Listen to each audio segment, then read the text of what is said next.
is Kareem and I'm a developer. And I'm Adrian and I'm a designer, and welcome to Dear Dev and Designer. So what did the mailman bring today? Actually, he didn't bring this. We printed it. It's an email. We just like the color, frankly. Okay. So it reads, read.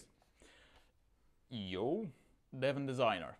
My super awesome designer bros and I love using ultralight fonts for body copy in web designs, especially in really light shades of gray on white backgrounds. You know, with lots of rad negative space. When I go to show my dopest work to my nan, she complains that she can't read it. What am I doing wrong? Signed, #YOLO. Is that a thing now? You sign with a hashtag? Or is it like one of those newfangled baby names, you know? Could be. Your son could be called # or your daughter #YOLO. So I think actually there are two issues here. One is the ultralight fonts as a body copy choice, and the other thing is the light gray or gray tones on a white background. On a white background, yeah. So let's tackle these just one at a time. What is the problem with the ultralight font? Well, there is no technical problem with the ultralight fonts. I mean, some of them are incredibly beautiful, but it really depends on what you apply them to, and they are not really made for like very small types. So if you, for instance, body copy is... Yeah.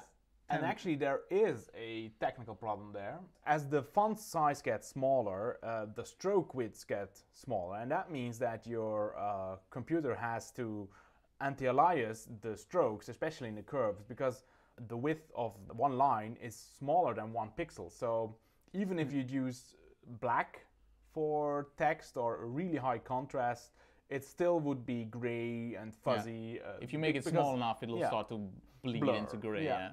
And actually, all fonts do that technically. If you make them small enough, they'll do that. That's why they, at some point, invented the pixel fonts. Yeah. So all fonts will do that, but ultralights, they have a tendency to do that very, very quickly. Yeah, even at larger font sizes. Yeah. So even it depends on the font, but even at 12 pixels or even 16 pixels, it could be kind of iffy. It could start to fall apart. So if I can't use or shouldn't use the ultralight font weight in body text, where can I use them? Well, they're great for display cases. For instance, if you have like a quote in an article where you actually can make sure that it's quite a hefty size, they're great. You know, as long as you scale them up large enough, the stroke width will be nice and thick enough so it will not have weird anti-aliasing things, and it will actually be, you know, legible. Or you can use them for headings.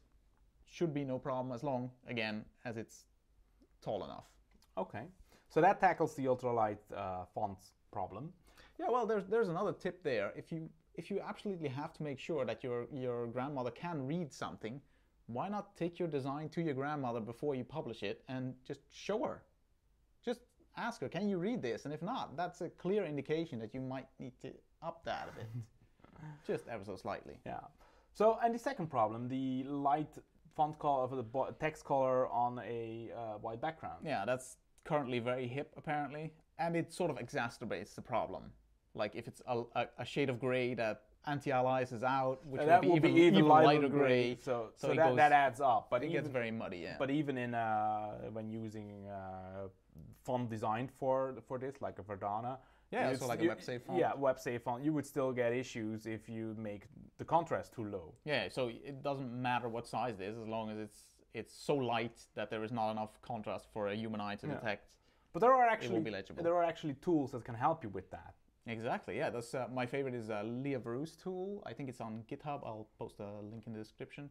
And you can actually just enter 2 color values, and it'll give you the rating. They're like different ratings, AAA ratings for certain font sizes. Because that matters as well. Because a larger font, you can go lighter. Exactly, it has more play.